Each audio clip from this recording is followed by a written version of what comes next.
राहु, काल सर्प योग का निर्माण करो। जब बारात जाएगी तब इन देवताओं को नियंत्रण में रखने का कार्य ये योग करेगा। जो आज्ञा माता।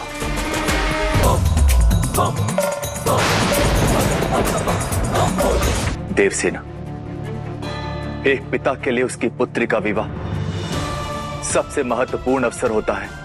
मेरे मान के लिए ही मान जाओ, कर लो विप्रचित से विवाह। समझने का प्रयास करो पुत्री, देवताओं और असुरों का यह संघ हमारे मध्य हर संघर्ष समाप्त कर देगा।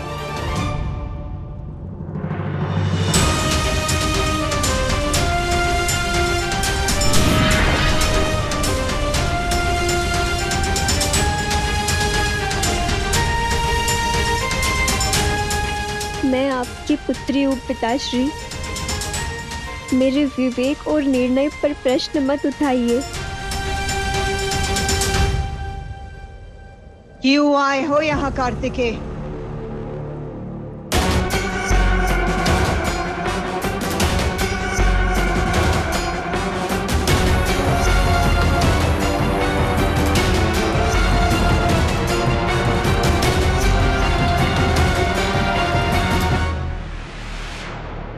मैंने पूछा देवसेना के कक्ष में क्यों आए हो कार्तिकेय? मुझे जो कहना है मैं देवसेना के सामने कहूंगा।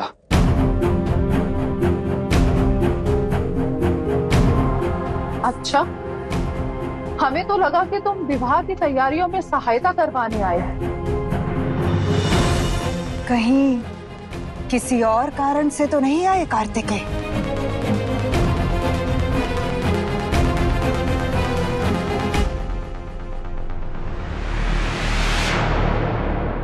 विप्रचित,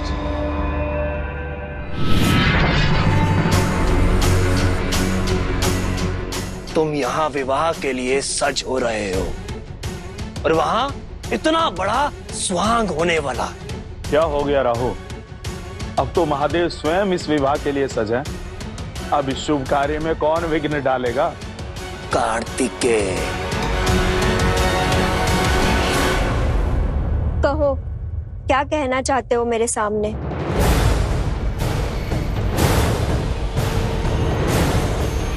मैं देव सेनापति कार्तिकेय कैलाश का दूत बनकर आया हूं। देवसेना, तुम्हें इस विवाह के लिए सज्ज हो जाना चाहिए, सज्ज हो जाना चाहिए, सज्ज हो जाना चाहिए।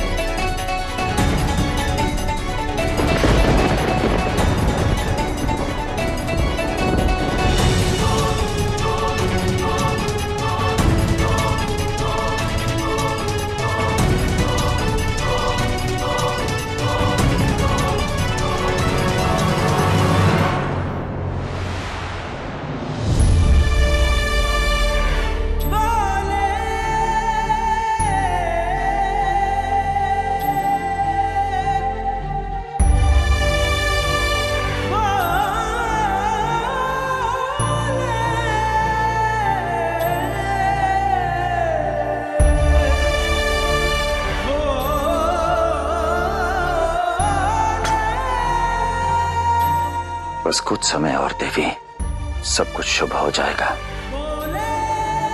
आपकी पीड़ा आपका पुत्र दूर करेगा। तब तक मैं आपकी तनिक सहायता कर देता हूं। मुझे देवसेना से एकांत में बात करनी होगी। आप सब निश्चित रहिए, मैं उसे मना लूंगा। नहीं, ऐसा नहीं होगा। यदि कार्तिकेय देवसेना को मनाने का प्रयास करना चाहता है तो जाने दीजिए इसे।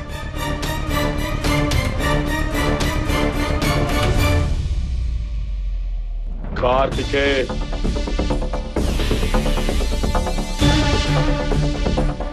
देवसेना मेरी वधू है और कोई भी परपुरुष अकेले उसके समीप नहीं जाएगा। तो हो गया निर्णय। हम विवाह की तैयारियां करेंगे और विप्रचित तुम कार्तिकेय और देवसेना के साथ रहोगे। तनिक धैर्य और रखो देवसेना, सब शुभ हो जाएगा। देवी पार्वती, यदि आपके मन में इस बात की टीस है कि आप मेरा विरोध करके दक्ष यज्ञ में चली गई थी, तो मेरे मन में भी ग्लानि है कि मैं आपके साथ नहीं गया। तो उसका दायित्व लेते हुए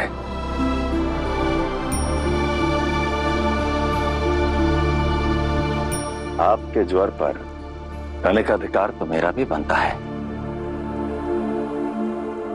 प्रेम दिखे जब अंतर मन का,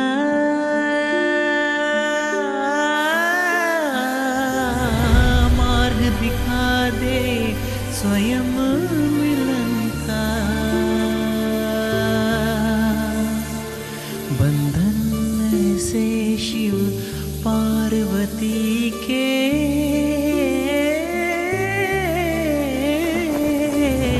सदियों से वो एक हो जैसे। एक दूजे में विलय, एक दूजे की है लय, एक दूजे बिन अधूरे है सदा। कब रोकी है रोक जो सकेगी बाधा कोई, है मिलन ये प्रेम का। इस विपरीत के सामने मुझसे अपनी मन की बात कैसे करूं? मैं देवराज की पुत्री हूँ, देवराज नहीं। जो कहना है स्पष्ट कहो। तुम्हारा ये खेल मुझे समझ नहीं आ रहा। और विपरीत भी ये जानता है कि तुम मुझसे विवाह करना नहीं चाहते, तभी तो यहाँ खड़ा है। धर्म इच्छाओं पर भारी पड़ता है देवसेना। भैया,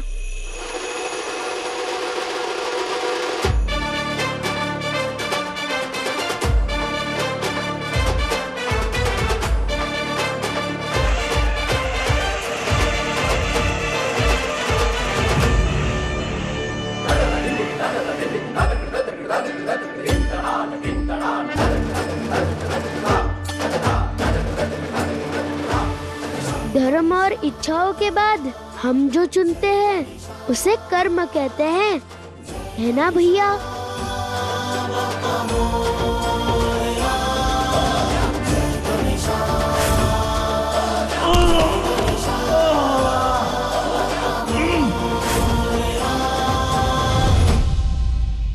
ये यहाँ क्या कर रहा है? अरे उस हार के लिए अब तक क्रोधित हो? यहाँ आओ, बीती बातें भुलाओ और गले मिलो। अब तो आप संबंधी है हमारे, पुनः आपका विशेष स्वागत करने का मन हो रहा है।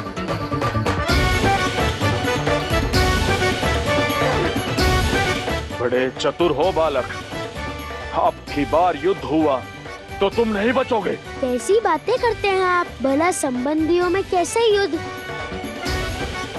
वैसे आज इस वेशभूषा में, इन आभूषणों में बड़े जच रहे हैं। देवसेना, तुम्हें मुझ पर विश्वास है? स्वयं से भी अधिक। तुम्हें प्रचित से विवाह करने के लिए हाँ बोल दो।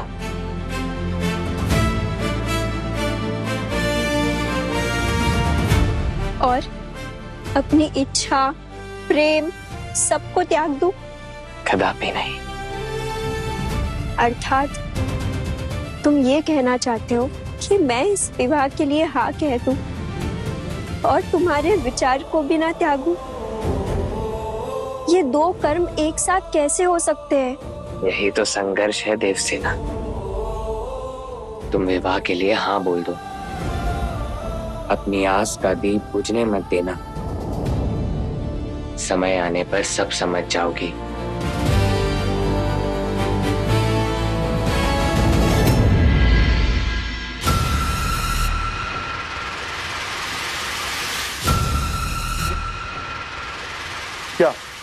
क्या बातें हुई तुम दोनों में?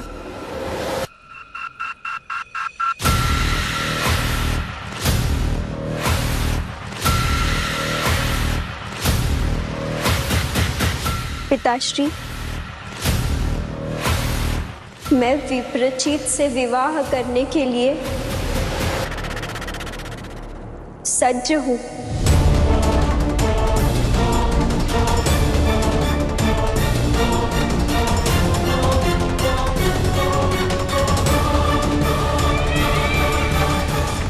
सब कुछ इतना स्पष्ट कैसे समझे आप?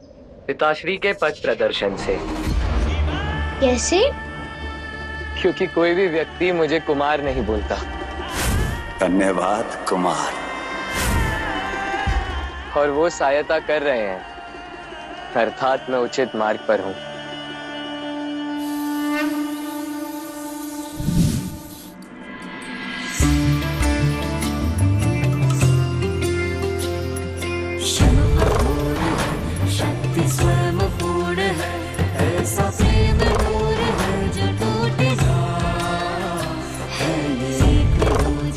आपने मेरा ज्वर अपने धन में क्यों ले लिया? अब भी तो यही करते ना देवी।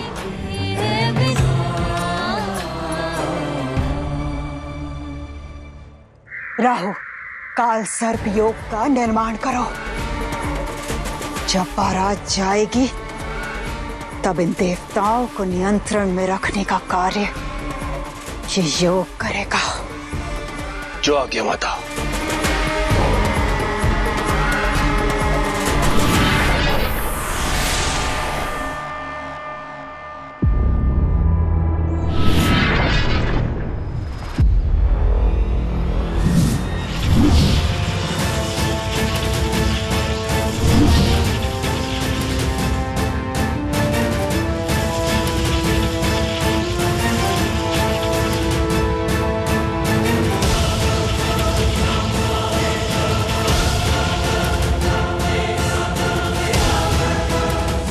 शिव, यदि ये काल सर्प दोष उत्पन्न हुआ तो किसकी कुंडली में होगा?